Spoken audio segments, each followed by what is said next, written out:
Boa tarde, Brasília, eu sou o Sandro Gianelli, hoje bombando por aqui, é o Conectado ao Poder, agora com o Brunão, hein? Manda um alô, Brunão. E aí?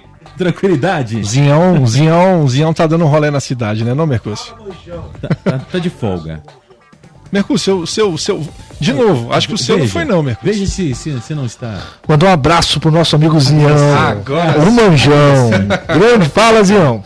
Olha só pra turma ficar ciente aqui, daqui a pouquinho vamos receber o deputado distrital Rodrigo Delmas por aqui, ele que é presidente da CPI da pedofilia na Câmara Legislativa. Vamos aproveitar também, vamos falar um pouquinho sobre o acontecimento dessa semana, né? Mobilizou aí todo o país, todo mundo hiper chocado com aquele abuso que o adolescente acabou sofrendo ali no Rio de Janeiro, né? Infelizmente, nós temos que conviver com esse tipo de situação. E, inclusive, a nossa enquete de hoje é a seguinte, olha, o abuso que um adolescente sofreu essa semana chocou todo o país. Infelizmente, é um problema cultural e queremos saber qual é a sua opinião, viu? Para você, devemos ensinar o homem a respeitar a mulher ou ensinar a mulher como evitar ser uma vítima? 93208474, queremos saber sua opinião, viu?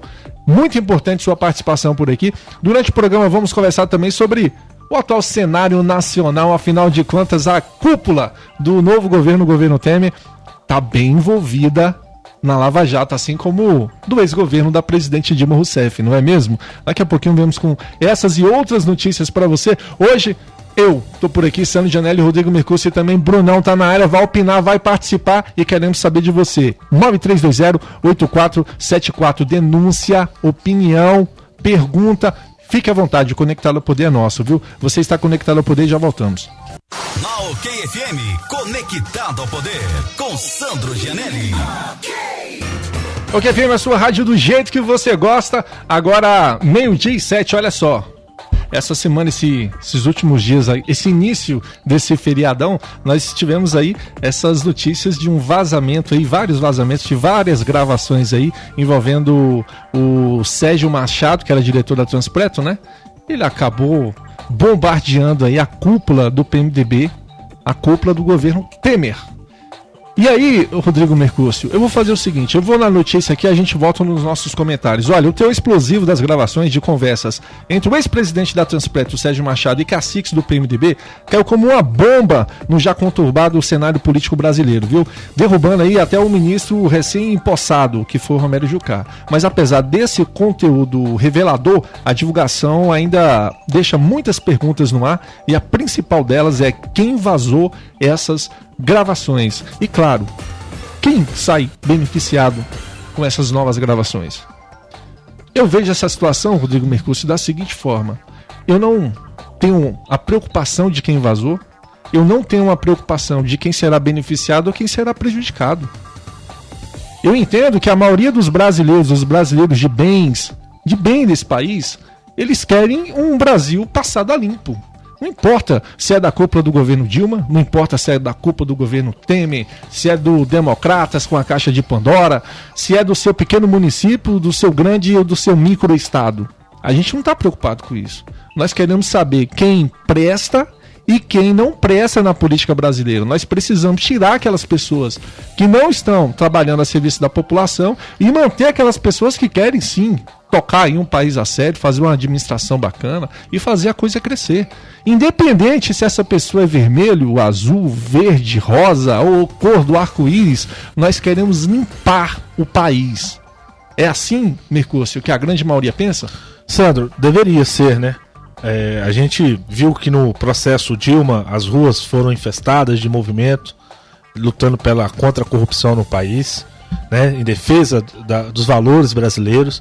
E o que nós temos visto essa semana aí, nesse início de governo Temer, a saída do Jucá, já uma queda no Ministério do Planejamento, uma queda para o presidente Temer, e essas revelações do Machado, né, do Sérgio Machado, ex-presidente da Transpetro, onde ele, com autorização ou sem autorização, vamos dizer assim, do Sérgio Moro, ele, para poder se fazer das delações premiadas, foi lá gravar a galera para mostrar as suas defesas, né? Porque a Lava Jato trabalha com a teoria dos jogos.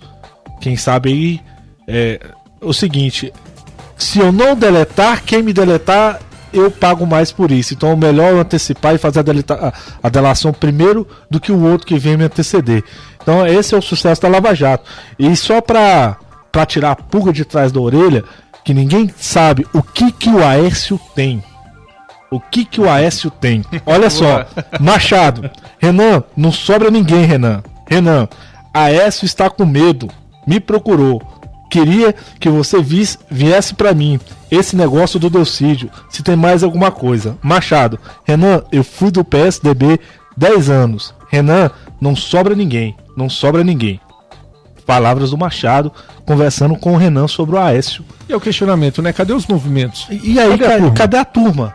E aí reforça a teoria de golpe mesmo, porque as pedaladas fiscais da presidente Dilma Rousseff, até então, até agora, você não vê o Congresso analisando nada ainda, falando nada, essa cena tomou conta, e parece que a turma... simplesmente parou, né? Paralisou, e parece que a turma que foi ao poder foi com a missão de realmente barrar a Lava Jato e se proteger dos seus interesses. E aí é toda a sua oposição. Fora outras gafes aí, também que tivemos na semana, dizendo que o Alexandre Frota foi procurado pelo ministro da Educação e outras coisas que aconteceram durante a semana que nós vamos estar aqui debatendo no Conectado de hoje. Brunão, e aí? É isso?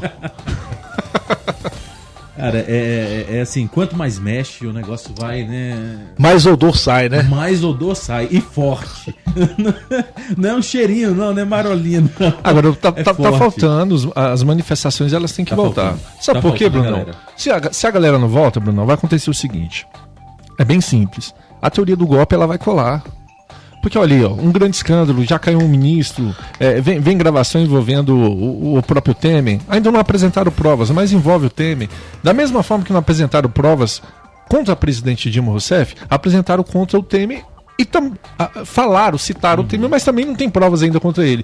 Mas aí eu vejo da seguinte forma, poxa, cai um ministro, cita o presidente do Senado, cita o ex-presidente José Sarney, né? Envolve ali o próprio Michel Temer, e as manifestações, elas continuam ali. Bem, eu acho que não é com a gente, eu acho que não é por aí, porque senão você acaba fortalecendo a teoria do golpe. Eu acho que tem que... infelizmente é um governo novo, recente, tem 15, 20 dias que eles estão no poder, é pouco tempo ainda, mas tem que dar uma balançada, né? Tem que chegar junto. E aí, governo? Ué, é isso. É isso. Essa é a pegada, entendeu? Cadê a galera? Cadê? Vamos, gente! Nem nas redes sociais, ninguém fala nada. Ninguém vai pra rua. Ninguém fala. Tá todo mundo quietinho. A teoria do golpe vai crescer dessa forma. Nós temos que mostrar que nós queremos um limpa, sim, um limpa. Temos que limpar. Temos que passar o Brasil a limpo. Não quero saber se o errado é o Aécio, se é a Dilma ou é o Temer. O culpado tem que ser penalizado. Eu acho que é mais ou menos por aí, não é não, Brunão? Com certeza. Olha, agora, meio-dia 13. Vamos de música, a gente já volta aqui. Você está conectado ao poder. Ok, FM, meio-dia 17. Agora você está conectado ao poder comigo, com o Brunão e também com o Rodrigo Mercúcio. E olha, a nossa enquete de hoje é o seguinte, ó. O abuso que essa adolescente sofreu essa semana chocou todo o país. E infelizmente esse é um problema cultural. Nós do Conectado ao Poder da Rádio QFM queremos saber qual é a sua opinião. Para você, devemos ensinar o homem a respeitar a mulher ou ensinar a mulher como evitar ser uma vítima, Brunão? 93208474. Hoje sua participação concorre aqui a CD e DVD do Bruno e Marrone e também a camiseta Black aqui da UQFM. Vamos com participações? 93208474. Vamos lá, galera, tá em peso aqui, olha. A Elaine tá falando assim: acho que tem que ensinar os homens a respeitar as mulheres. A opinião da Elaine. Boa. Até porque a mulher não pode. Você tem que aprender a não ser vítima. Não é por aí, né, Brunão? Uhum, não é por verdade. Aí. Não é por aí, ué. Vai ensinar a mulher a não ser vítima e não vai ensinar o homem a tratar de uma forma coerente a mulher, não é não, Mercúcio? Sandro, essa fatalidade que ocorreu com essa jovem, colocada de forma geral, sem análise pormenor, eu acho que a sociedade brasileira ela precisa fazer um recall de todos os seus valores, né? Independente, seja homem ou mulher, eu acho que a individualidade da pessoa humana tem que ser preservada. Seja a mulher que queira ir pro seu baile funk, usar sua saia, usar seu short e não ser agredida na rua com psil, ou gostosa, ou bonita, né? Assim como também qualquer outro tipo de liberdade. Eu acho que a sociedade brasileira precisa ter entendimento de valores individuais do ser humano que não é devido a um short, a um baile funk, que a mulher tem que ser degenerada ou degradada, e assim vice-versa. Quando eu falo mulher, também um homem no seu ambiente que ali está. Eu acho que precisa fazer uma reflexão mais íntima com relação a isso. E essa reflexão, infelizmente, começa em casa. E essa é uma pauta boa pra gente tratar com um dos nossos entrevistados que deve estar chegando por aí, né? Quando ele chegar, essa pauta é boa, porque ele tem conhecimento nessa área de pedofilia, de combate à pedofilia. O deputado Rodrigo Delmasso, né? Isso mesmo. Inclusive é o presidente da CPI da pedofilia. A gente aguarda ele aqui nos estúdios. Então, quando ele estiver aqui, eu tenho vários questionamentos pra gente, ideias pra gente estar trocando aqui no ar com ele. Então, assim, minha opinião simplista, eu acho que a gente precisa fazer um recall. Agora, analisando o caso de outras formas, né, você vai ter aí várias teorias. Por exemplo, a teoria da vitimologia, da criminologia, que vai averiguar esse fato ocorrido a partir do ponto da vítima, né? Se a vítima não estava no local inadequado, se a vítima não deu a vulnerabilidade para que isso acontecesse. E aí vai vir várias teorias, várias ações que isso possam, no decorrer do programa, a gente está falando. Bacana. 93208474, mais uma participação. Vamos lá. A minha opinião é clara e objetiva. Os homens têm que respeitar sim as mulheres, mas é preciso ter penas mais duras para que isso funcione. Infelizmente, o brasileiro só respeita quando o outro ser humano, quando lhe é aplicado o rigor da lei. Entendi. As mulheres também precisam se valorizar mais e se dar o respeito. Muitas mulheres abusam da sensibilidade com roupas curtas. Isso dá margem para o mau elemento agir. Samuel Barbosa, jornalista, que está participando aqui com a gente. Bacana. Obrigado aí pela participação. Quer dizer, várias opiniões aí, né? Muito bom isso. Olha, eu tô aqui com o Jabá, ele diz o seguinte: o problema é de educação em todo o nosso país, viu? Gerações que não conhecem limites e nem amor ao próximo. Estamos aí com a família deturpada e os valores de outrora não têm solidez. O mundo, em geral, passa por uma crise existencial. Sem Deus, o homem é nada. Isso é verdade, hein? Os valores, sabe, essas coisas relacionadas à família estão se perdendo, né, meu filho? Há uma mudança desse século, né, dessa juventude, devido a o mundo estar mais rápido, as informações, as notícias, o conhecimento. Teve um dado recentemente dizendo que os jovens, 96% dos jovens conhecem sobre doenças sexuais, mas somente 36% usam camisinha.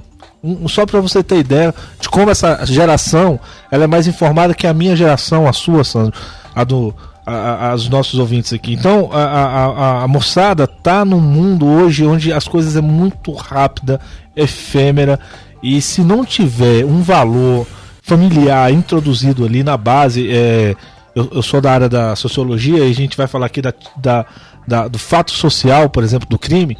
Se você não tiver, quando você vai analisar por que o crime acontece, o resultado está lá na família. Alguma coisa lá na família foi que proporcionou ou desencadeou todo o processo.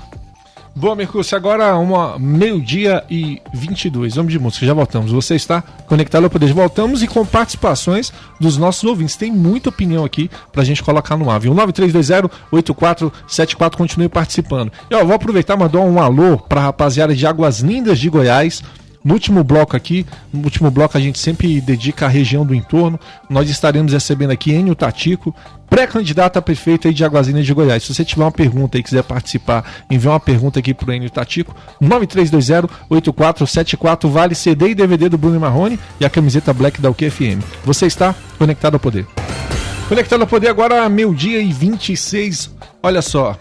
Essa semana nós presenciamos aí, tivemos a infelicidade, né, de presenciar o abuso que essa adolescente acabou sofrendo aí, chocou todo o país, foi pauta mundial e nós entendemos que isso infelizmente é um problema cultural. E claro, Conectado ao Poder não poderia não tocar nesse assunto e nós queremos saber qual é a sua opinião. Para você, nós devemos ensinar o homem a respeitar a mulher ou nós devemos ensinar aí a mulher como evitar ser uma vítima dos homens, desse machismo, dessa cultura infeliz que o nosso país ainda persiste em praticar, né? Sua participação sempre vale prêmio por aqui. Hoje nós temos aí CD e DVD do Bruno e Marrone e também a camiseta Black da UQFM. Para participar, basta você enviar aqui uma mensagem para o nosso WhatsApp. Pode ser texto ou áudio, tá? É o 9320-8474. A Lu Conte está participando aqui. Ela diz o seguinte, olha: estupros não são crimes sexuais, eles são crimes de ódio. Se não ensinarmos as crianças a respeitarem as mulheres ou qualquer ser humano, não há como esperar que se tornem adultos dignos. E é por aí, né, Bruno? Sem dúvida nenhuma. Com certeza. A sociedade ela vem se perdendo. É o homem que não tem respeito pela mulher, é o filho que não tem respeito pelo pai, são os idosos aí jogados em asilos. Então essas questões familiares elas vêm se perdendo. Então nós precisamos tentar resgatar isso da melhor forma possível. Mais uma participação, é 9320-8474. Bonão. Olha, achei interessante aqui também a opinião do Wellington lá da Ceilândia. Essa situação da menina é preocupante. E por que não mostrar aos dois, tanto ao homem e à mulher, que ambos devem se respeitar? Então acredito que as duas teses devem ser levadas em conta. Boa, bacana, boa, né? boa. Agora sim, nós tivemos... Circulou aí, da mesma forma que o vídeo da menina acabou circulando nas redes sociais, principalmente o WhatsApp, ontem começou a circular imagens de alguns dos jovens envolvidos ali com estupro. Dizem que esses jovens foram assassinados ali pelo comando do tráfico, né? Eu não vi a grande mídia, eu não vi ninguém noticiar isso. Mas nas redes sociais isso circulou aí abertamente. Eu tenho uma irmã, Sandra, até citar isso, que mora no Rio de Janeiro, chegou hoje, e aí já, pela madrugada já estava falando. Diz que no morro, a cultura do morro, isso é muito comum. Comum das garotas irem para baile e acabarem sendo drogadas e depois sendo sexualmente abusadas. E o morro no Rio de Janeiro tem a sua regra, tem a sua forma de como que o tráfico trabalha. Infelizmente a gente fica chocado com essa atuação que chegou, né, nas formas das mídias, mas uma questão que me choca é o seguinte: tanto o homem tem como respeitar a mulher e a mulher respeitar o homem, mas a fim de provocar a discussão com os nossos ouvintes, cabe à mulher, coube à mulher o papel da educação familiar, principalmente nessa civilização que nós encontramos hoje. Então, como é que a mulher educa seu filho homem e como é que a mulher educa a sua filha mulher, né? Porque já que a educação das famílias está mais presente a mãe ali em casa, não que isso exime o pai, a responsabilidade de pai também de educar, não, é porque a mãe é sempre mais presente mesmo na família. Até a ligação do filho. A ligação. Também, né? Então você nota, é nítido, a mãe com o filho é de uma forma, a mãe com a mulher é de outra forma. Eu acho que se não mudar essa regra em casa, se não for uma educação unilateral, ambas, para tanto homem ou mulher, não vai ter mudança na sociedade do Brasil ou do mundo dessa forma. O homem sempre tem um pouco mais de regalia. A verdade é essa. Ele pode sair mais tarde, ele pode dormir na casa dos amigos. É legal quando ele tem uma garotinha, outra, 2 ou 3 garotinhas, porque isso é sinal de que ele é viril, é másculo, ele é pegador, né? E a filha não, a filha tem que chegar em casa antes das 10, não pode. Então eu acho que a educação está na família, e aí essa dicotomia de tratar o filho homem de uma forma e a filha mulher de outra, é que a sociedade tem que pensar de como resolver esse problema de educação dentro de casa com relação a homens e mulheres. Bacana, Mercúrio. Eu vou fazer o seguinte, vamos para um break rapidinho, nós voltamos aqui e continuamos nesse tema. Combinado, Brunão? Combinado. 9320-8474, continue participando, viu? Meu dia 30, agora você está conectado ao poder. Dia 36, eu sou o Sandro Gianelli. Olha, o programa de hoje aqui, como nós havíamos prometido, nós estamos recebendo aqui o deputado distrital Rodrigo Delmárcio, ele que é presidente da CPI da pedofilia na Câmara Legislativa. Me lembro muito bem, há muitos anos. É uma bandeira não vou chamar nem do deputado, mas do Rodrigo Delmárcio. Há muitos anos, bem antes dele ser um parlamentar, ele já vinha defendendo essa bandeira aí em todos os cantos do Distrito Federal. E, deputado, o que é que nós fizemos aqui? Até antes de dar uma boa tarde para o senhor. Essa semana nós acompanhamos esse abuso que essa adolescente no Rio de Janeiro acabou sofrendo, e a nossa enquete de hoje aqui, através do 9320-8474, é a seguinte: nós sabemos que infelizmente isso é um problema cultural, e nós jogamos a bola pro ouvinte. Nós queremos saber se nós devemos ensinar o homem a respeitar a mulher, ou ensinar a mulher como evitar ser uma vítima dos homens. Claro que isso é uma provocação. Evidente que isso é uma provocação. E os ouvintes entenderam muito bem, estamos com muitas participações aqui, mas nós não poderíamos tratar de um tema desse sem a presença de alguém que entende muito sobre essas questões do abuso. Não porque abusa, mas porque defende exatamente o contrário. E é por isso que o senhor está aqui hoje. Quero agradecer, te dar uma boa tarde e o tema é esse. Fique à vontade.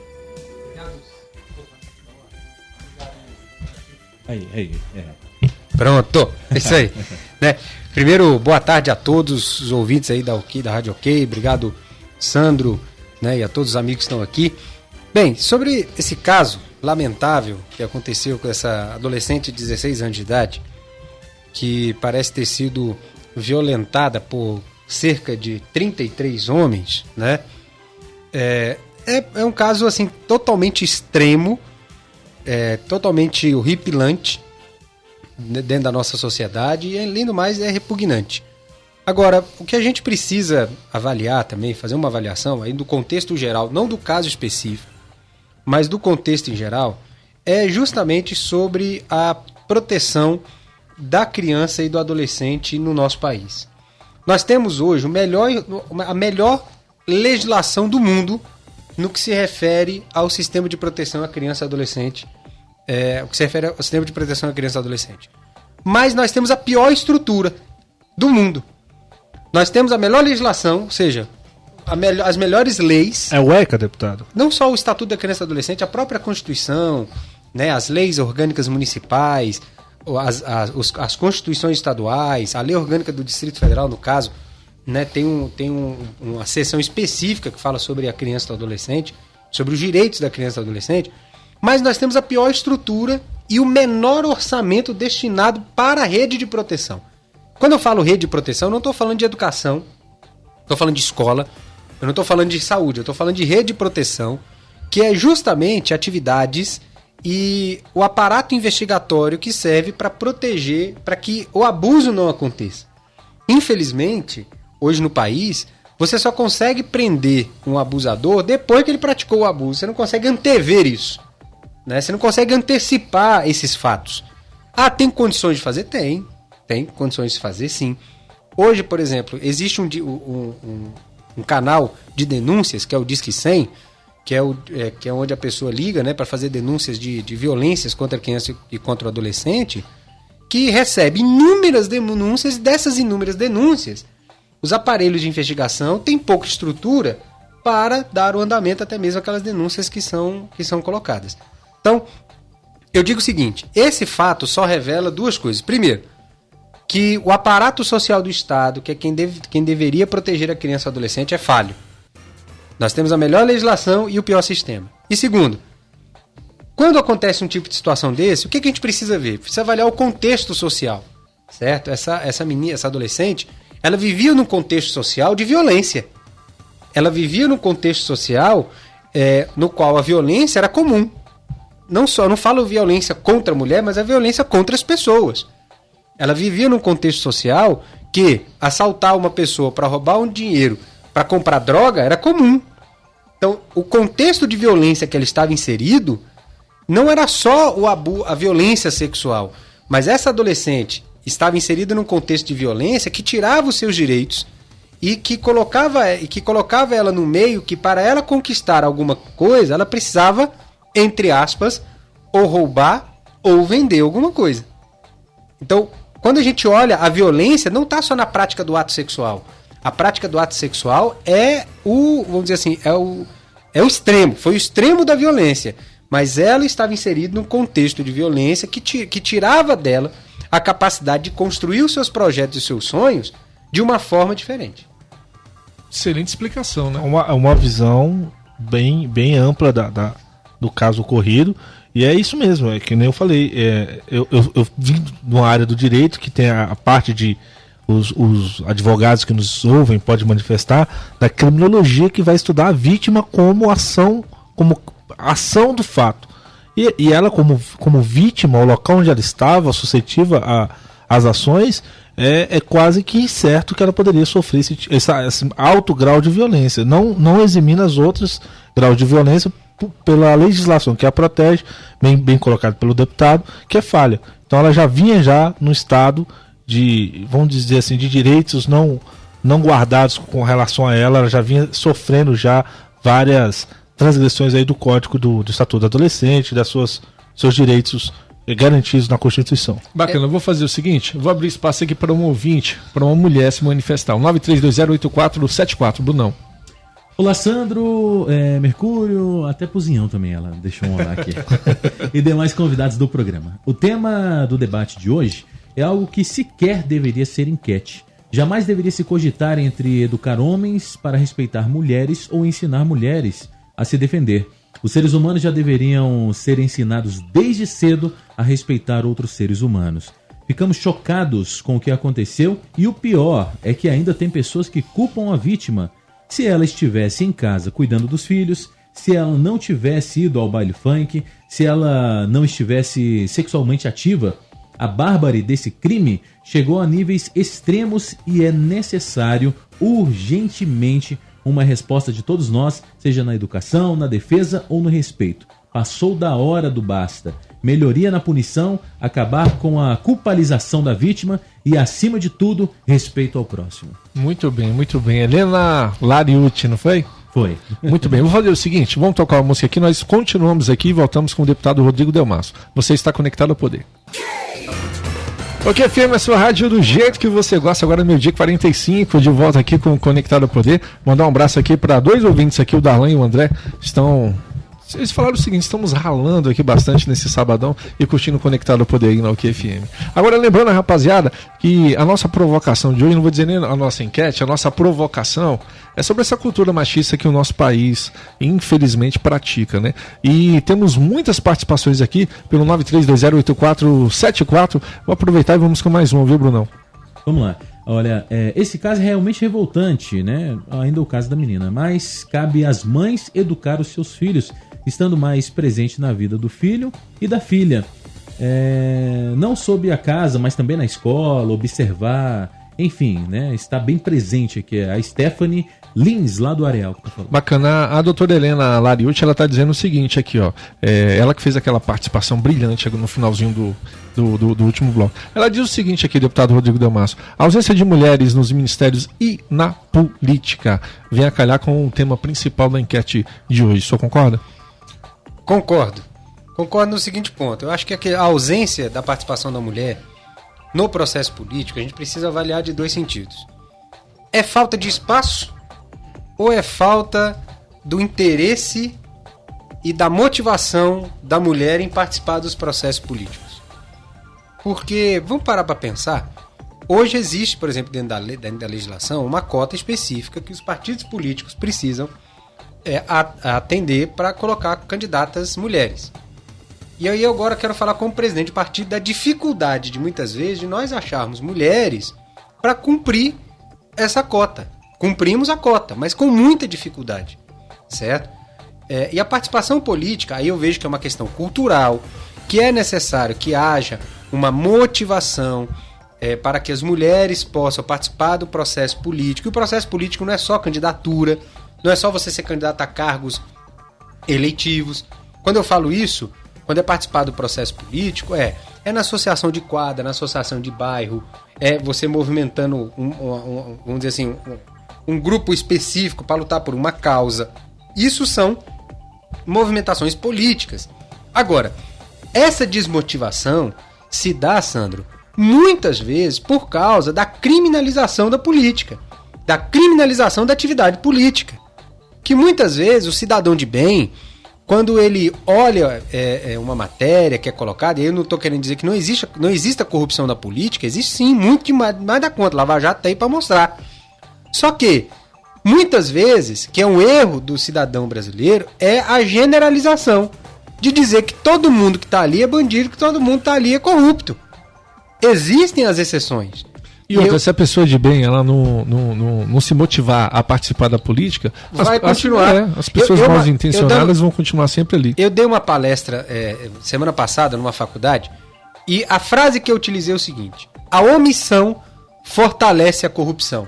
Porque se eu que sou pessoa de bem não participo do processo, se eu que sou pessoa de bem não coloco o meu nome à disposição para disputar uma vaga, seja para deputado distrital, para deputado federal, para senador, para governador, para presidente da república, certo? Se eu que sou uma pessoa de bem, que acredito nos ideais, que acredito que a política pode sim ajudar a transformar uma sociedade, ela não é o principal fio, ela não é o principal, mas ela ajuda a transformar a sociedade.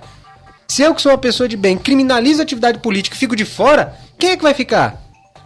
Eu nunca vi um político corrupto ser eleito sem voto. É verdade. Não existe. Né? E nem se eleger só com o voto dele. E nem se eleger só com o voto dele. Então eu acredito que o maior combate à corrupção que nós devemos fazer é a participação das pessoas de bem no processo político. É filiar em partidos políticos, é você fazer parte de direção partidária, é você entrar, para quem é estudante universitário e está nos ouvindo, é entrar em grêmio estudantil, em centro acadêmico, diretório central de estudante, quebrar a hegemonia de grupos políticos que usam essas estruturas há muito tempo para permanecer no poder, e a gente só quebra a hegemonia quando a gente coloca uma cara nova, quando coloca alguém que tem compromisso de trabalho, quando alguém quer fazer alguma coisa diferente. Então, eu digo o seguinte, a maior participação da mulher na política se dá como? Primeiro, nós precisamos conscientizar a todos, não é só as mulheres não, mas a todos, que para mudar o que está aí, as pessoas de bem precisam participar. A omissão fortalece a corrupção. E eu vou além, deputado, não adianta as pessoas falarem que não gostam de política, porque a política está em tudo na nossa vida, né? Se a pessoa agora, nesse momento, está saindo da residência dela, ouvindo aqui, claro, o QFM, indo para uma parada de ônibus, aguardar ali o seu transporte, é política. É lógico, vou te dar outra coisa que é política, muitas vezes quando vai chegar o período de chuvas em Brasília, aí chove, aí a rua fica alagada, aquela coisa toda, isso aí é o que? A omissão da atividade política que é exercida pelos governantes, que não fez o que deveria fazer. Então é uma questão política. Então a política ela é, na realidade, o fator decisor das nossas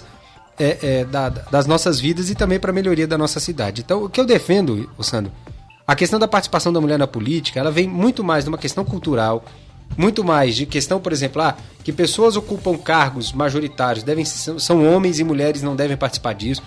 Mas a própria mulher agora, ela precisa ser empoderada nesse processo e ela precisa assumir a sua posição dentro daquilo que é estabelecido e assumir que eu digo.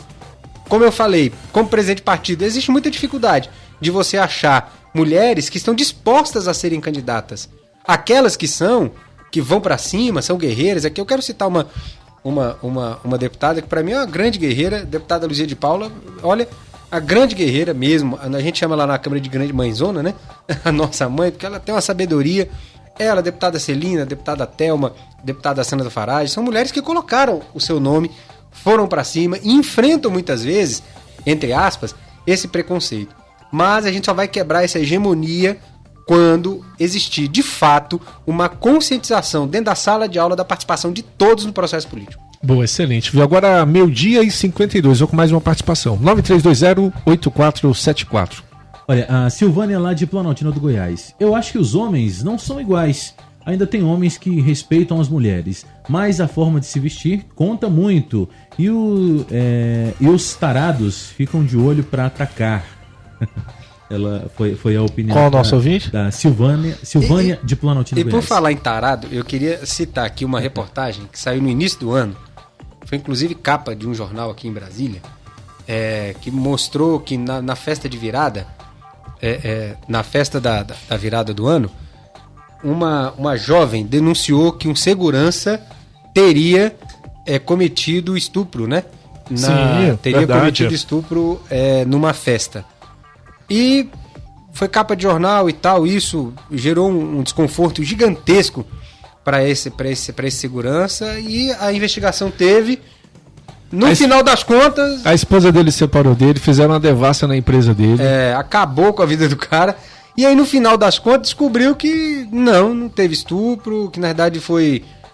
A menina parece que, né, foi pra cima, enfim, ele não aguentou, não segurou as pontas. Essa visão, deputado, porque é delicado você tratar desse assunto de estupro numa sociedade onde a mulher exerce um papel fundamental como a nossa ouvinte acabou de colocar aí, que às vezes as roupas inadequadas, eu acho que não é a roupa inadequada que a mulher usa, eu acho que a mulher tem o direito de fazer o que ela quiser, de usar o que ela quiser, mas há uma diferença no Brasil, graças a Deus, é diferente de uma jovem estar saindo agora aqui da UDF, ou de uma faculdade, ou da UNB, e ser abordada por um carro, introduzida dentro do carro e parar numa casa e 30 homens abusarem dela, como acontece na Índia, da mulher entrar no ônibus, sortear ela de mulher no ônibus e todos a estruparem no ônibus. É diferente essa relação. Eu entendo que essa questão do estupro, essa questão que a gente fala da cultura do estupro, da cantada, do machismo, ainda é muito forte na nossa sociedade. Porém, é diferenciada dessas questões que eu acho que foi isso que a ONU viu no Brasil. Falou assim, opa, 30 homens numa mulher lá no Brasil? Como assim? Nunca ocorreu isso?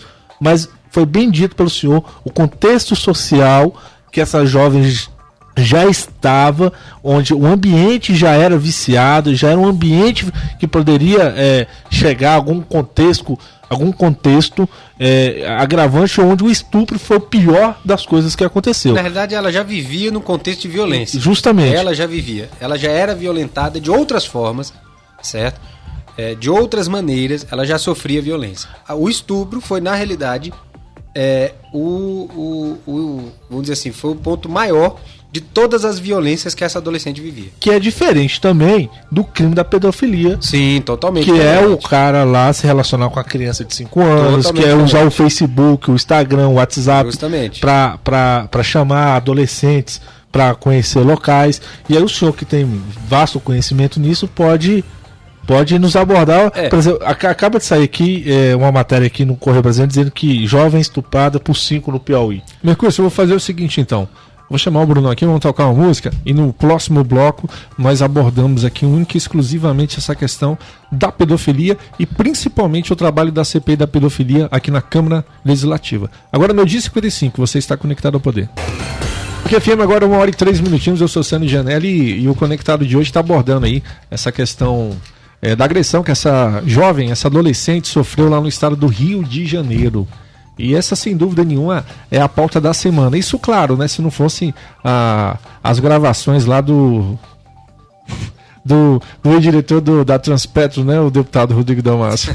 Do Sérgio Machado. Se o Sérgio não tivesse soltado aquelas gravações, a pauta da semana seria única e exclusivamente essa agressão. É verdade. Vamos deixar o Sérgio um pouquinho de lado. Eu queria que o senhor falasse pra gente um pouquinho sobre esse trabalho, essa condução dos trabalhos da CPI da pedofilia. É uma bandeira sua de muito tempo. Você acabou conseguindo emplacar essa CPI ali na Câmara Legislativa e mais. Você conseguiu presidir a CPI. Eu queria que você falasse um pouco pra gente dos principais objetivos dessa CPI para o nosso ouvinte compreender. Então, antes de mais nada, eu preciso agradecer a todos os deputados da casa, né, que quando nós apresentamos o requerimento, quase todos assinaram a instalação da CPI da pedofilia, por entender que essa não é uma CPI política. Essa é uma CPI temática e que vem para apresentar resultados práticos para a sociedade. Essa CPI não tem objetivo de... Desculpe aqui a expressão, de sacanear ninguém. Na realidade, nós queremos levantar uma situação e prender quem é bandido, certo? Mandar prender, abrir processo para quem for bandido e proteger as crianças aqui no Distrito Federal. E trazer uma temática para o debate político, que é a questão da proteção da criança e do adolescente. Só para vocês terem uma ideia num dado. Brasília, a cada dia, pelo menos uma criança sofre abuso sexual aqui no Distrito Federal. A cada dia. Nós temos aí, em torno, levantado 370 abusos que foram... Esses são os oficializados. São os oficializados, fora aqueles que não são oficializados, que não são oficiais.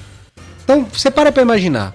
Na capital da República, você tem pelo menos uma criança por dia que sofre abuso sexual. Eu não estou falando de outro tipo de abuso, não. É que sofre o abuso. E o abuso sexual que eu digo é com penetração. É abuso sexual mesmo, é o sexo com criança, não é consumado. Não é a foto, é o sexo com criança. Você imagina isso? Você que está nos ouvindo aí, você que é pai, você que é mãe, pare para pensar nisso. Olha só. Então, Brasília é a 5ª unidade da federação em número de abusos. 5ª. Ou seja, a capital da República deveria ser referência, está em 5º lugar. Isso é em números proporcionais? Proporcionais. Números proporcionais. Nós somos maiores do que o estado de São Paulo. Nossa. Nós somos maiores que o Rio de Janeiro.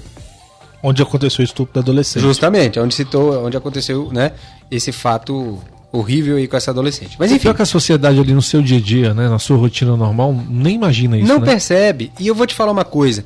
A família que tem uma criança que sofre abuso, ela tem vergonha. Ela tem vergonha de expor isso. Porque é um caso tão Pessoal, né? monstruoso, né? Tão monstruoso que as pessoas ficam com medo. Famílias que têm dinheiro pegam a criança e mandam para fora do país. Esquece o assunto e tal. Quem não tem, muitas vezes tenta abafar aquilo e acha até que a criança está mentindo. Mas enfim. Então, quais é o nosso 3 objetivos principais da CPI? Primeiro, é a gente, no primeiro ponto, é a gente investigar se Brasília faz parte de uma rede internacional de promoção da prostituição infantil. A gente tem aí indícios que Brasília faz parte dessa rede internacional. Vou dar um exemplo. O ano passado foi preso um fotógrafo no Sudoeste com mais de 500 mil fotos de crianças nuas. Criança, não é adolescente não, criança de 7, 8, 9 anos. E foi preso com ele também roupas íntimas de crianças, como calcinhas, cuecas, né, de crianças de 5 a 7 anos de idade. Olha só. Esse seria o maior pedófilo do DF? Não. Esse, na realidade, inclusive, a CPI já tem 2 convocações. Uma é ele, esse fotógrafo, e o outro é o maior pedófilo do DF, que tem somente contra ele 50 denúncias de abuso de crianças e adolescentes aqui em Brasília. Então nós convocamos esses 2. Então o primeiro ponto é a gente identificar se Brasília faz parte dessa rota internacional da promoção da prostituição infantil. 2, nós vamos fazer uma auditoria, um pente fino no sistema de proteção da criança e adolescente do Distrito Federal, que envolve o Conselho Tutelar, que envolve a própria Secretaria de Saúde no programa de atendimento à vítima, que envolve todos os órgãos que trabalham com criança. Então nós vamos fazer o pente fino nisso. As políticas públicas da Subsecretaria da Criança também vão, e na realidade a Secretaria de Estado da Criança tem nos ajudado muito nessa relação. E o terceiro ponto, para demonstrar que a CPI tem um caráter diferenciado, nós vamos apresentar propostas, recomendações de melhoria no sistema de proteção da criança e adolescente para que a criança e adolescente no Distrito Federal venha a ser realmente, de fato, aquilo que está no Estatuto da Criança e Adolescente, saia do papel e se torne realidade. Então são esses 3 pilares que a CPI vai trabalhar no desenrolar aí dos seus trabalhos. Já convocamos 2 pessoas, já aprovamos essa convocação, que é desse fotógrafo e do considerado maior pedófilo do Distrito Federal. Eu fico até sem palavras, é 1h09 agora, nós recebemos essas informações aqui do deputado Rodrigo Delmasso. Eu creio que a maioria dos ouvintes nem façam ideia, né, da quantidade de crianças que são abusadas aqui no Distrito Federal. O deputado deixou uma questão muito importante, que é o fato das famílias ou não acreditarem na criança, ou terem vergonha de posicionar, de levar adiante esse problema. Eu não tenho dúvida nenhuma que um dos maiores desafios para esse tipo de crime é a sociedade começar a denunciar, não é, deputado?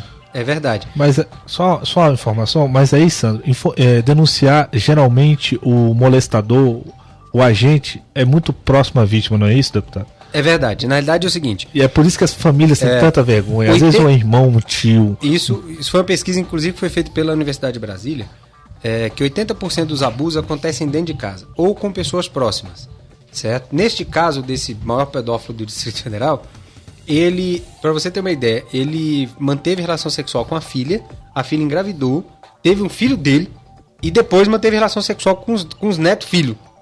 Que é provavelmente um doente, né?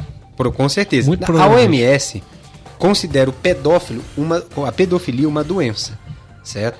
Hoje, não existe na legislação brasileira, o crime de pedofilia. Tipificado. Tipificado e tal. Na verdade, a gente coloca a pedofilia como outros crimes, como estupro de vulnerável, utilização de imagens, né? Aí você tenta enquadrar alguma coisa ali. Mas já existe algum projeto já? A CPI do Senado apresentou uma proposta de tipificar a pedofilia como crime, isso fazendo uma alteração do Código Penal. Inclusive, a própria CPI vai até o presidente da CPI no Senado, a nossa CPI, nós estamos só aguardando a confirmação da agenda com o senador Magno Malta, para pegar as informações de quando a CPI foi aberta em 2009, pegar as informações atinentes ao Distrito Federal.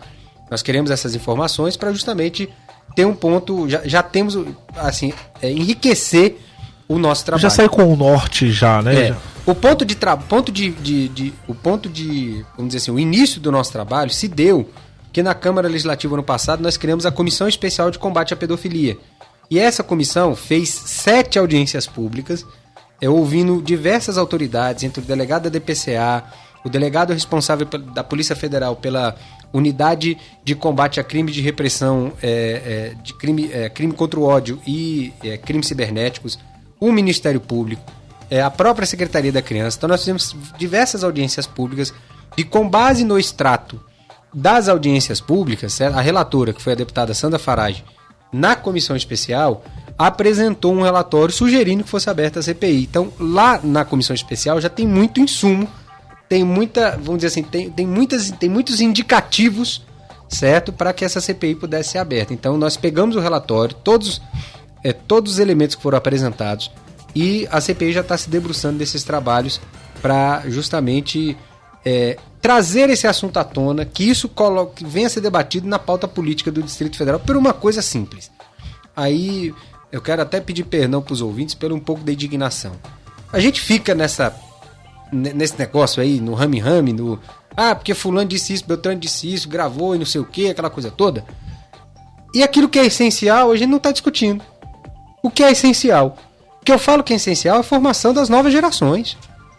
Você pega, por exemplo, uma criança que foi abusada, quando ela se torna adulta, ela leva esse abuso para dentro dela. 60% dos abusadores foram abusados quando criança. Se a gente não frear esse tipo de coisa, nós vamos formar uma sociedade muito mais violenta do que nós temos hoje. Se a gente não se preocupar com isso, se a gente não parar e fazer a discussão, tirar quem tem que tirar. Sair do rame-rame das coisas. Sair do rame-rame e focar o negócio, e a sociedade fazer esse debate. E eu falo fazer esse debate, é um debate muito mais profundo. Nós precisamos rever o sistema educacional do Brasil.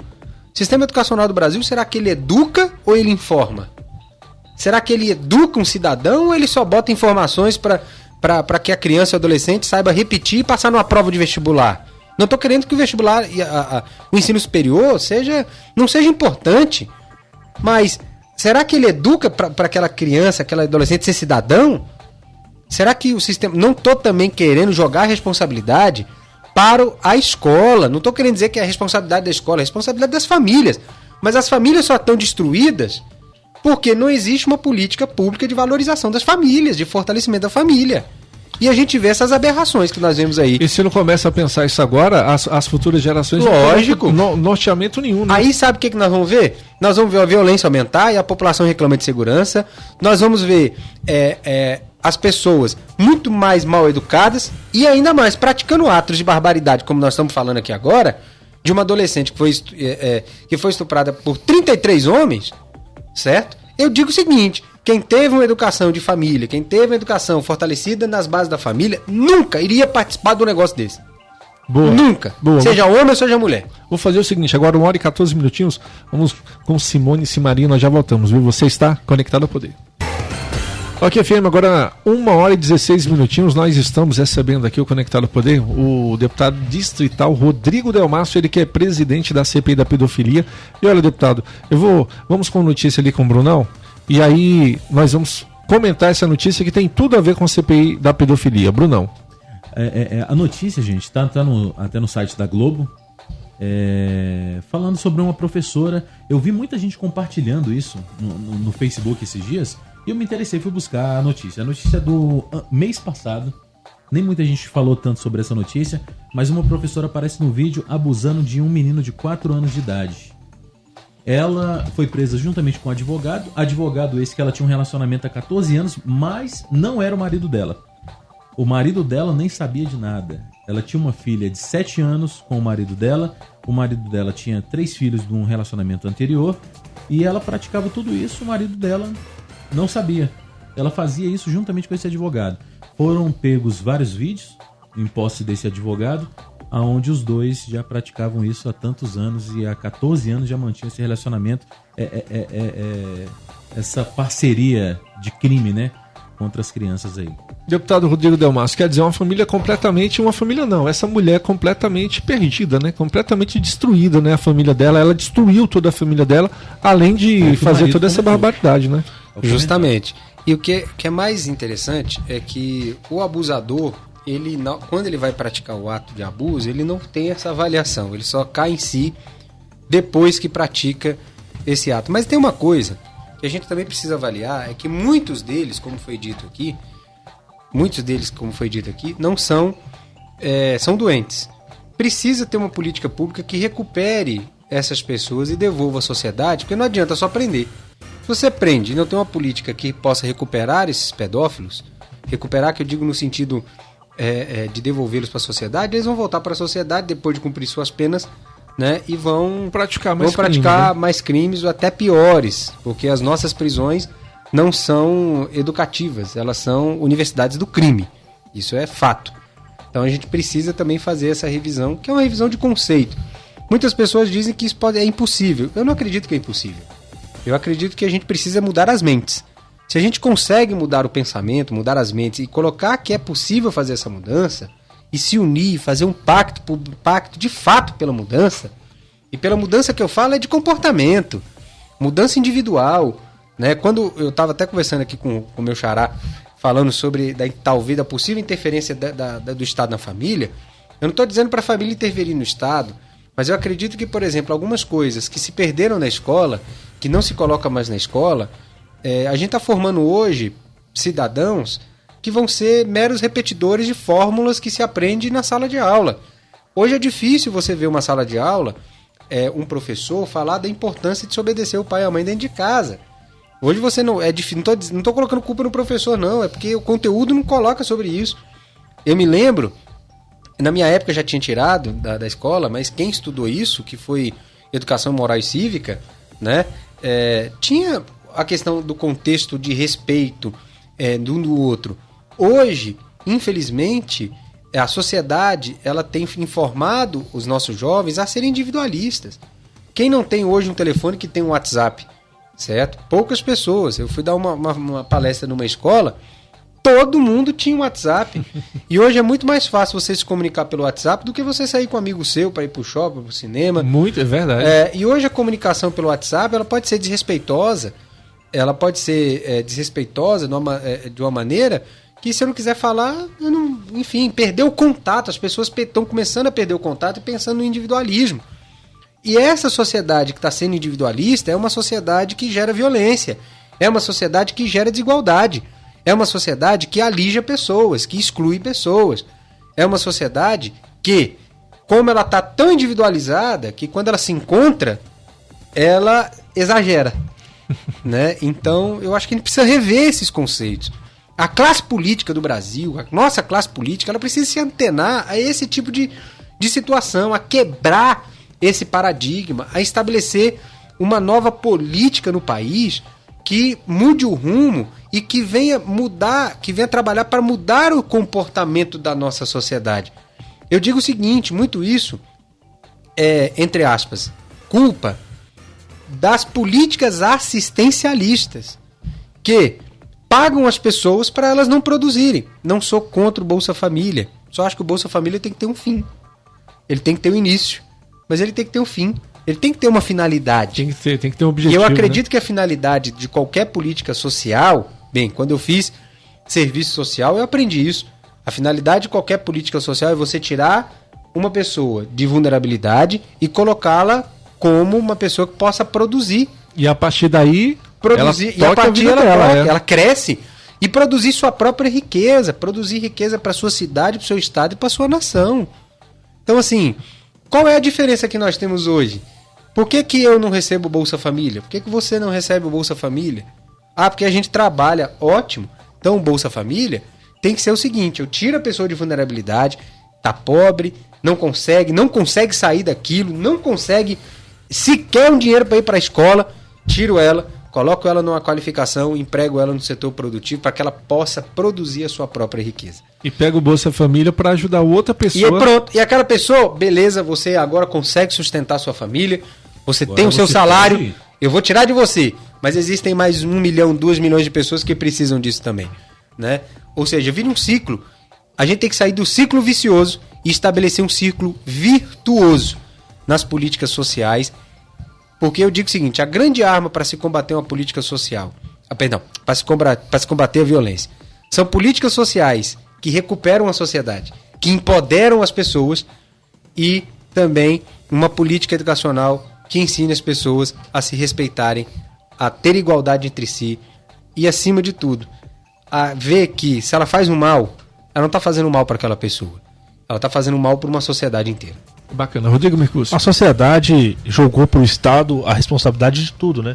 A responsabilidade de educar, a responsabilidade de formar. Só lembrar que quem educa é pai e mãe. Escola, ela só abre a janela do conhecimento. Então, o professor...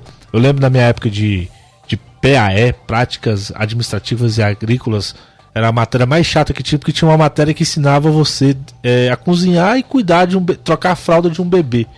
Né, cuidar de um bebê em sala de aula. Isso é uma educação. Eu não lembro dessa não, Mercúcio. Tinha PAE, tinha PI, tinha outra que era só sobre questões domésticas de casa.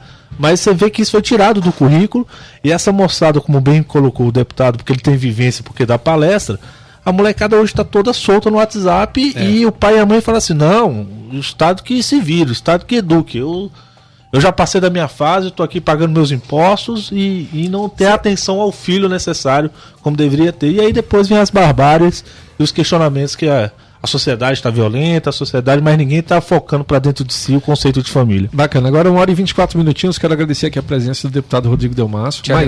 Mas antes, deputado, eu queria que o senhor deixasse para os nossos ouvintes aqui uma mensagem de como funciona a CPI da pedofilia, se é aberta ao público, se tem um dia certo ali, um horário correto.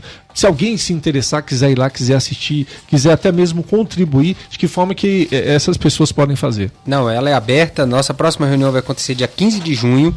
Né, lá na Câmara Legislativa, é quarta-feira, 10h30 da manhã, aberta ao público. Quem quiser participar, pode participar. E também nós vamos estar lançando recentemente agora o Disque Denúncia da CPI da pedofilia. Então quem quiser já fazer denúncia, se prepare. Pode mandar também para o nosso site direto, rodrigodelmasso.com.br, para o nosso Facebook, que é facebook.com/rodrigodelmasso.oficial, e também no meu WhatsApp, que é 6181457596. Quero agradecer mais uma vez a Rádio OK, a você, ao Rodrigo, todos os ouvintes aí que tiveram paciência de estar nos ouvindo, e estamos à disposição, e tenha certeza que se a gente fizer um pacto, nós vamos mudar essa cidade, nós vamos tirar Brasília do contexto de que só existe coisas ruins, e o nosso sonho é fazer com que não só o morador de Brasília, mas as pessoas da nossa nação tenham orgulho de ter Brasília como capital da República. Que Deus abençoe a todos e muito obrigado. Bacana. Agora 1h26, nós já voltamos aqui com o Enio Tatico, ele que é empresário e pré-candidato a prefeito lá em Águas Lindas de Goiás. Então a turma de Águas Lindas, 9320-8474, envie suas perguntas, viu? Brunão, música? Vamos de música. E nós já voltamos aqui com o Enio. OK FM, agora 1h34, Conectado ao Poder está recebendo aqui, olha, antes de dizer quem é o nosso convidado aqui dessa finalzinho do Conectado ao Poder, eu deixar claro para a turma que sempre o último bloco do Conectado ao Poder é destinado para a turma do entorno. Hoje nós estamos aqui com o Enio Tatico, ele é empresário, filiado ao PMDB de Águas Lindas e pré-candidato a prefeito da cidade. E aí, antes de dar aquela boa tarde aqui, tradicional pro Enio Tatico, eu vou com uma notinha aqui da coluna em torno do jornal Alô Brasília, que diz o seguinte: 2 pré-candidatos do entorno haviam desistido das suas candidaturas. 2 prefeitos desistiram de fato e de direito. Um foi a prefeita Lucimar Nascimento, lá de Valparaíso. O outro, o prefeito Ronaldo Queiroz, do PMDB de Alexânia. Esses 2 desistiram, não serão candidatos à reeleição. Mas nós temos aqui notícia de que Everaldo Vidal, do Novo Gama, e Enio Tatico, Everaldo, que é o atual prefeito, que ele haveria desistido da sua reeleição, e que o Enio Tatico se colocou, o PMDB lançou o nome dele como pré-candidato, que ele haveria desistido dessa candidatura. Conversamos com o Everaldo Vidal, do Novo Gama, ele afirmou, foi muito contundente: sou sim candidato à reeleição aqui em Novo Gama. E trouxemos o Enio Tatico aqui para tirar essa dúvida da gente. Afinal de contas, Enio, primeiro uma boa tarde para você. Você é candidato a prefeito em Águas Lindas de Goiás ou não? Eu sou sim pré-candidato a prefeito em Águas Lindas. Vamos até o final. Acho que esses comentários são desespero já dos nossos oponentes. Não vejo fundamento nessa conversa, nunca tivemos reuniões nesse sentido. Somos candidatos, chegaremos ao final e venceremos as eleições. Bacana. Agora me diz uma coisa assim, o entorno, ele tem problemas pontuais. Um exemplo, transporte público para a turma sair de Aguazinhas, vir trabalhar em Brasília, sempre um grande engarrafamento, ônibus sucateados. Eu queria que você falasse um pouco para a gente, você, se for o prefeito de Aguazinhas de Goiás, o que faria para tentar, junto aí com os órgãos competentes, mudar um pouco essa cultura tanto a falta de qualidade do transporte público, quanto a cultura de que a turma, o morador do entorno, ele tem que sair do entorno e vir trabalhar no Distrito Federal. Eu acho que trabalhar no Distrito Federal, aqueles que são concursados, com certeza devem manter seus empregos, porque são de boa qualidade. Então, aqueles que não moram no entorno, que não trabalham, não são concursados e também dependem do transporte, eu acho que o transporte, Sandro, só tem uma solução. O prefeito precisa de estar digno para sentar na mesa. O que é estar digno? Ele não está comprometido com nenhum dono de empresa. Porque hoje, por exemplo, quando você fala de ônibus sucateado, é porque o prefeito não pode chegar e pedir 20 ou 50 carros articulados, ou 100, não sei quanto seria o possível da frota nesse momento. Mas o que eu sei é que o povo de Águas Lindas, por exemplo, paga uma passagem caríssima, R$6, e 70 mil pessoas aproximadamente se deslocam de Águas Lindas para Brasília. Isso gera um faturamento aproximadamente de quase R$1 milhão dia. Então, com esse faturamento, eu tenho certeza que poderia ter ônibus de boa qualidade, poderia ter mais ônibus e jamais deixar o entorno ser discriminado, pegando o resto de frota de outra cidade. Lá para lá tem que ir o carro novo e o de melhor qualidade que a população de Águas Lindas merece e paga por esse trabalho que não está sendo feito. Agora, você não acha que falta hoje na região, vamos sair um pouquinho de Águas Lindas, em toda a região do entorno, não faltaria uma liderança para pegar esse tema do transporte público, que não é resolvido pelo DF, não é resolvido pelo estado do Goiás, as prefeituras não têm competência para estarem resolvendo esse transporte entre os municípios do entorno e o Distrito Federal. Por quê? Porque a competência é da NTT. Você não acha que falta uma liderança para chegar e pressionar o governo federal, pressionar a NTT para resolver isso de fato e de direito? Eu acho que precisa sim, precisa de formar um grupo, e esse grupo não deve ser uma liderança só, ele deve ter uma liderança composta por vários prefeitos. Porque os prefeitos, sim, que têm força para chegar, são aqueles que, de uma certa forma, estão envolvidos e vão poder procurar a NTT para discutir esse assunto e falando com propriedade, cada um falando de sua cidade. E aí sim, até talvez criar uma comissão para estar discutindo esse assunto e chegar a um consenso. Agora, hoje nós vivemos um novo momento no cenário nacional. Hoje nós temos aí o PMDB, que é o seu partido, cuidando do nosso país. Michel Temer é o presidente da República e numa possível vitória no dia 2 de outubro, de que forma que a sua influência dentro do partido poderia estar solucionando esse problema do entorno do transporte no entorno do Distrito Federal? Eu acho que se a gente tiver essa bênção de Deus de ser o prefeito de Águas Lindas no dia 2 de outubro, com certeza nós vamos procurar nos aproximar ao máximo, né? Eu acho que hoje ter a oportunidade do presidente do Brasil ser do nosso partido é uma oportunidade ímpar.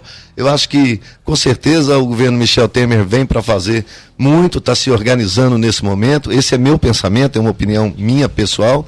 O governo está se organizando nesse momento e depois começa a atuar novamente, soltando os recursos e investindo forte no país e mostrando que tem capacidade de governar o país. E com isso eu tenho certeza que o PMDB e nós que fazemos parte, somos membro ou prefeito eleito na época, vamos estar participando sim. Em todos os momentos que pudermos, estaremos perto e, se de preferência pudermos, vamos conversar sim com o presidente da República. Por que não? Já conversei em outras oportunidades quando fui deputado federal. Não vejo dificuldade nenhuma em bater um papo e também entender um pouco da política do Brasil. Bacana. Agora, 1h40, nós estamos recebendo aqui o pré-candidato a prefeito lá por Águas Lindas de Goiás, é o Enio Tatico, ele que é do PMDB. E eu queria, Brunão, fazer o seguinte, vamos voltar um pouquinho para a nossa enquete? Nossa enquete é o seguinte, nós acompanhamos essa semana esse abuso que uma adolescente acabou sofrendo aí, que chocou todo o país e o mundo. Infelizmente, esse pra gente é um problema cultural e nós queremos saber qual é a opinião dos nossos ouvintes. Temos muitas participações ali, eu vou aproveitar e vou dar um espaço pro Brunão ali, é o 93208474. Vamos lá, devemos investir em educação em um sentido amplo, em casa, Os pais têm que orientar seus filhos de ambos os gêneros e respeitar o próximo. Os meninos, desde a infância, têm que aprender a respeitar as meninas e as meninas têm que saber se valorizarem. Apesar do espanto, isso é muito mais comum do que se imagina. Diante da pergunta, acho que tem que acontecer as duas coisas. Ela é de Alcântara, no Maranhão, é a Guilhardi, eu acho que esse é o nome, Guilhardi. Bacana. Deve estar ouvindo a gente pelo qfm.com.br. Espera acertar o nome. Muito bom. Agora, Enio, eu queria que você abordasse um pouquinho sobre essa questão da saúde pública. Nós temos acompanhado aqui a saúde pública em todo o entorno. Nós sabemos, Águas Lindas de Goiás tem um hospital lá que está há muitos anos em construção. Santo Antônio Descoberto, a obra do hospital lá está até parada. Novo Gama, a obra acabou sendo sucateada por falta de investimento ali pelo governo do estado. Os poucos municípios que ainda têm ali um pequeno hospital, esse hospital é custeado pelo município. E o que pode ser feito hoje? Que tipo de parceria poderia ser construída com o governo federal e com o governo estadual para se ter uma saúde digna para os municípios do entorno, principalmente Águas Lindas de Goiás? Olha, eu acho que primeiro nós precisávamos de ter realmente um hospital lá em Águas Lindas, mas se tratando do entorno num todo, se tivéssemos um grande que pudesse realmente atender de verdade, tivesse compromisso, que funcionasse, porque como você mesmo diz, é um caos aqui no entorno, é um caos em Brasília e é um caos no Brasil também. Então a gente vê que está muito difícil. Eu entendo que se nos unirmos, esse grupo de prefeitos que eu tenho te falado, os prefeitos eleitos aqui do entorno, pelo menos 20 dos 26, né, da rede, vamos dar um exemplo, e a gente sentar com o governo de Brasília e sentar com o governo de Goiás, eu acho que há interesse de ambas as partes para que se chegue a um consenso, porque Brasília está congestionado, Goiânia está congestionado e o entorno não está sendo atendido. Nenhuma cidade do entorno está bem atendida. Então é interessante para todas as partes, para todas as autoridades envolvidas, como o governo de Goiás, governo de Brasília, prefeitos do entorno, enfim, eu acho que precisa de sentar todo mundo numa mesa redonda e colocar mesmo para funcionar. Nós, por exemplo, estamos muito preocupados com saúde, sim. O nosso vice, o nosso pré-candidato a vice, o Dr. Metódio, né, é um profissional competente, com mais de 120 mil atendimentos em Águas Lindas, com mais de 4 mil operações, e tem dito para mim que é preciso do recurso, que vai estar à frente da saúde de Águas Lindas e que precisamos de investir forte. E nós vamos buscar o recurso aonde tiver para poder solucionar pelo menos o do nosso município. Mas penso como você, acho que podemos trabalhar em prol de todo o entorno e fazendo essa reunião mais ampla envolvendo os governos dos dois estados. Bacana, agora 1h43, vamos fazer o seguinte, vamos de Tiaguinho, Brunão, e nós já voltamos aqui, participem, 9320-8474, tem alguma pergunta para o Enio Tatico? Fique à vontade, você está conectado ao poder, já voltamos. Ok FM, conectado ao poder, com Sandro Gianelli. Ok FM, a sua rádio do jeito que você gosta, agora 1h47, o Conectado ao Poder dessa tarde está recebendo aqui o pré-candidato a prefeito lá por Águas Lindas, Enio Tatico, família tradicional da política aqui, tanto do Distrito Federal quanto da região do entorno. O pai já foi deputado distrital, deputado federal, o próprio Enio já foi deputado federal pelo estado do Goiás. E eu vou aproveitar agora, Bruno, e vou fazer o seguinte, vou abrir um espaço aqui para os nossos ouvintes, é o 9320-8474, toca daí. Vamos lá, pergunta pro candidato. Qual incentivo as pessoas terão para trabalhar na sua cidade? O comércio não existe, fábricas são escassas, vão trabalhar onde? Aí ele colocou, descentralizar seria uma solução, mas não tem emprego. É o Fernando Pires. Olha, o incentivo será total. A nossa cidade vai pegar um programa que o estado de Goiás hoje já tem, já aplica, e não é um sonho, é uma realidade. A Aparecida de Goiânia, por exemplo, levou 22 mil empresas em 8 anos, porque o programa é muito bom e os incentivos são esses. A prefeitura dá o lote de graça, dá um incentivo de ICM de 5 anos, o estado faz a infraestrutura e tem também um incentivo do município que ainda não estou me lembrando aqui agora, depois numa oportunidade eu passo. Então quando eu falo isso é porque é tudo de graça para o empresário. Em troca disso, o município tem a geração de emprego. E aí sim começa o município a funcionar. Eu não entendo por que até hoje não chegou, porque eu ainda sou diretor comercial do Tatico, ainda estou ligado as empresas, e quando eu estou atendendo, eu tenho conversado com empresários, e empresários têm dito para mim que precisam de um prefeito que trate com seriedade, que cumpra o que esteja no contrato, e que não haja uma política de extorsão, como tem tido comentários de quando foi a Skin Cariol para lá, que a empresa não ficou por causa disso. Então nós vamos ampliar mesmo, vamos ser bons negociadores, vamos procurar os empresários. Se tiver em Goiânia, vamos a Goiânia. Se tiver em São Paulo, vamos em São Paulo. Se for preciso de sair do país para procurá-los, vamos encontrá-los e trazê-los, como a Aparecida de Goiânia fez, sendo uma cidade de Goiânia, com muita transparência e com muita tranquilidade. Inclusive, essa oportunidade também serve para os moradores de Águas Lindas. Olha, Mercúcio, se não der certo lá em Águas, vamos puxar o hino aqui pra Brasília, que a gente tá precisando de emprego aqui também. Já que você tocou aqui em Brasília, agora eu vou perder o post que tava aqui. Achei. Posso fazer aqui um comentário rapidinho? Por favor. Sobre o nosso tema. Olha só, o entorno deve ser pensado em conjunto, já que 15% da população que mora no entorno trabalha em Brasília. Essas pessoas utilizam os serviços públicos do DF. Temos que ter políticas públicas integradas. O entorno virou a região do Enem do DF e nem do Goiás. Nem a União cuida. Vamos dividir as responsabilidades. Assim poderemos atender toda a população. Sabe quem disse isso? Quem? Hoje o atual governador Rodrigo Hollenberg. Que é um beleza. Post dele aqui que eu tenho antigo. Agora, Agora, esses 15% aí, eu acho que é mais hoje. Eu acho que é bem mais. Bem mais. E vou falar uma coisa, esse Sandro. post tá muito antigo, viu, governador? Foi na época que ele era pré-candidato ainda. A candidatura do governo do Distrito Federal. Eu acho que se o entorno conseguir desenvolver, principalmente Águas Lindas, que é uma região onde ali muitas pessoas do Distrito Federal utilizam-se de Brasília, se Águas Lindas conseguir gerar renda, conseguir gerar riqueza ali para o seu município, para a sua população, acho que Brasília é o principal braço a se estender com relação ao entorno, porque Águas Lindas está dentro da rede. Brasília pode fazer um pacto aí com relação à rede. O que eu noto é que a falta de articulação dos atuais prefeitos que se estão no poder com relação a trabalhar com relação à rede. Salvo engano, Sandro, e aqui eu não quero ser injusto, infame ou desabonar a A ou a B, mas dos prefeitos que já se passaram aqui, o único que eu posso dizer que realmente demonstrou trabalho foi o Everaldo do Novo Gama, porque a gente viu a questão da guarda municipal, viu a questão dos hospitais indo para lá. O outro prefeito que teve aqui, o atual de Águas Lindas, falou com relação a esse hospital, e eu ainda fui enérgico aqui no ar, que eu acho que é uma pauta que a população precisa bastante com relação a esse hospital de Águas Lindas, que nunca saiu do papel. Então a gente fica vendo mais do mesmo. O que a gente nota aqui no Enio é uma pessoa do segmento empresarial, sabe lidar com o segmento empresarial, tem um comércio há mais de 20 anos localizado na cidade, se coloca como se põe, né? Porque eu acho que é uma tarefa árdua você ser gestor hoje de um município, mas mostra pela experiência que já passou pela vida privada, pelo setor privado, que pode desencadear um processo de industrialização aí de Águas Lindas, que eu acho que vem a calhar o Distrito Federal também. Ô, Enio, sua família é uma família extremamente tradicional na política, né?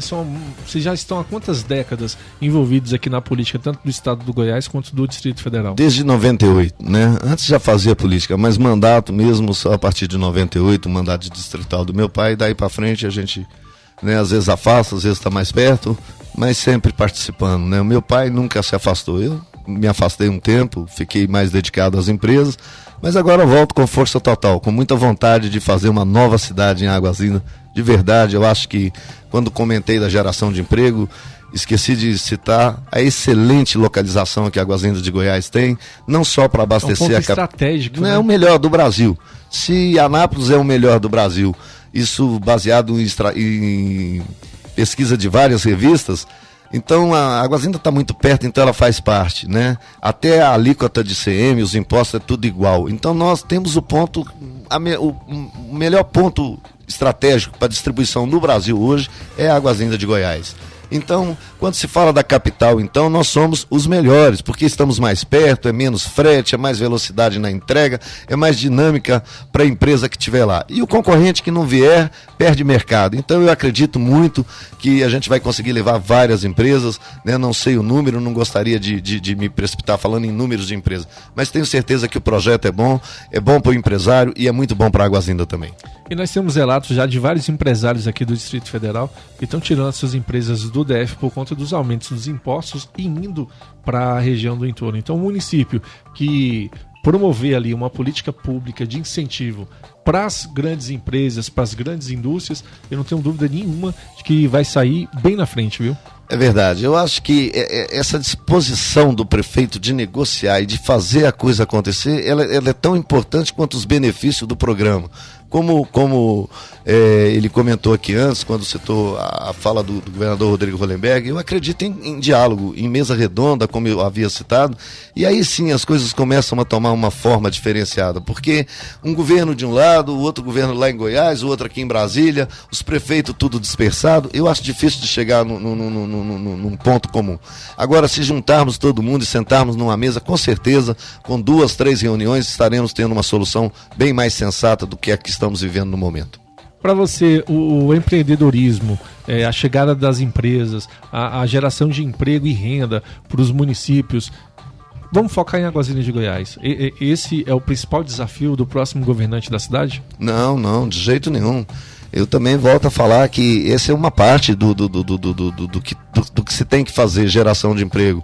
Agora, nós não podemos dispensar nunca a parceria com o governo federal, porque estamos de novo bem localizados, porque estamos a 30 quilômetros, 40 quilômetros de Brasília, enquanto os outros municípios estão mais distantes, a 1.000 quilômetros, a 2.000 quilômetros de distância, enquanto nós estamos aqui, podemos ter o luxo de ter uma secretaria de captação de recursos aqui em Brasília, porque eu entendo que Águas Lindas, se fosse, por exemplo, no outro governo que tinha 32 ministérios, deveríamos receber recursos dos 32 ministérios.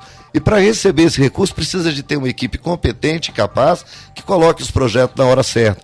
Porque a cidade, ela depende de todos esses recursos. Em qualquer segmento que você simular uma situação de necessidade, a Águas Lindas passa porque ela precisa. E nós, na qualidade de gestor, se formos o prefeito, temos que levar todos os recursos, seja na área de esporte, de cultura, de lazer, é tudo. Lá precisa de um tudo e buscaremos esse um tudo, porque aqui tem esse tudo que eu falo. Esse tudo é esse trânsito, é conhecer bem, é ter boa vontade, é ter coragem de ir, é perder esse status de prefeito e ficar 2 horas numa sala de recepção esperando com quem você vai falar, mas vai resolver o problema da tua cidade, tirar esse ego de prefeito, saber que prefeito nada mais, nada menos é empregado do povo e o empregado do povo tem que fazer o que é melhor para o povo. E é isso que nós vamos fazer. Rodrigo Mercúcio. Sandra, o pré-candidato aqui ele tocou uma questão bem sutil, porque o número de recursos do governo federal que voltam para os cofres públicos por falta de capacitação das prefeituras para que se haja projetos, para falta de um projeto, adequado. Né? E quando ele coloca aqui uma secretaria específica para isso, já me chama a atenção de que, pelo menos de nível de gestão, ele já tem um pouco de conhecimento de saber que o recurso existe. O problema é que muitos prefeitos, e aí você ouvinte que está ouvindo a gente no entorno, o recurso está lá. Está lá no Ministério da Cidade, está no Ministério da Saúde, no Ministério do Esporte, no Ministério do Trabalho, porém a Prefeitura não consegue se adequar a sequer mandar um projeto com viabilidade. Mas é importante ressaltar essa experiência dele, afinal de contas ele foi deputado federal pelo estado de Goiás. Né? Demonstra ter uma experiência, pelo menos na área federal, com relação a já buscar recursos para o município. E só confirmando o que vocês estão falando, a gente não está falando de sonho. Eu vou dar um exemplo aqui, Silvânia, uma cidade de Goiás, com 28 mil habitantes aproximadamente, levou 2 escolas que custam para o governo federal 3,5 milhões cada uma, com 12 salas de aulas completa. Águas Lindas não levou nenhuma. Agora, se eu te perguntar, Águas Lindas tem 300 mil habitantes, tem mais de 8 mil crianças fora da escola e teria muito mais facilidade, muito mais oportunidade. Eu também acredito no que ele falou, falta conhecimento, falta boa vontade talvez, né? Ou até mesmo não saber do que está se passando. Nós sabemos que o recurso existe, que esse recurso nada mais, nada menos é que o retorno do imposto que o povo de Águas Lindas paga, ele estará voltando em forma de investimento na cidade e nós estaremos apostos aqui para realmente sermos competentes e capazes para levar o recurso. Até porque o Brasil é muito grande, estamos competindo com mais ou menos 5.600 municípios, é preciso que tenhamos capacidade realmente de pegar o recurso e levar para Águas Lindas. E com certeza vamos fazer. Bacana, agora 1h58 minutinhos, estamos chegando ao finzinho aqui de mais um Conectado ao Poder.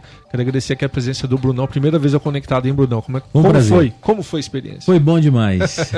Falar de política é sempre bom, né, Brunão? É muito bom, me convide, mais vezes. Vamos convidar sim. Rodrigo Mercúcio, valeu pela parceria mais uma vez, mas antes aqui, ó, eu quero que o Enio deixe uma mensagem para a população lá do seu município, lá de Águas Lindas de Goiás.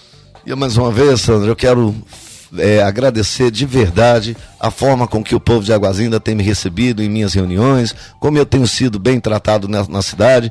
Eu gosto de sempre reforçar isso, porque adentrar a casa das pessoas nem sempre é fácil. E a gente tem tido tanta facilidade que eu faço questão de reforçar esse agradecimento. Muito obrigado pela forma que vocês têm me recebido na casa de vocês. Muito obrigado, fiquem com Deus, um forte abraço do Enio Tatico, obrigado a você, Sandro, obrigado a todos aqui da mesa também e os companheiros. Muito obrigado.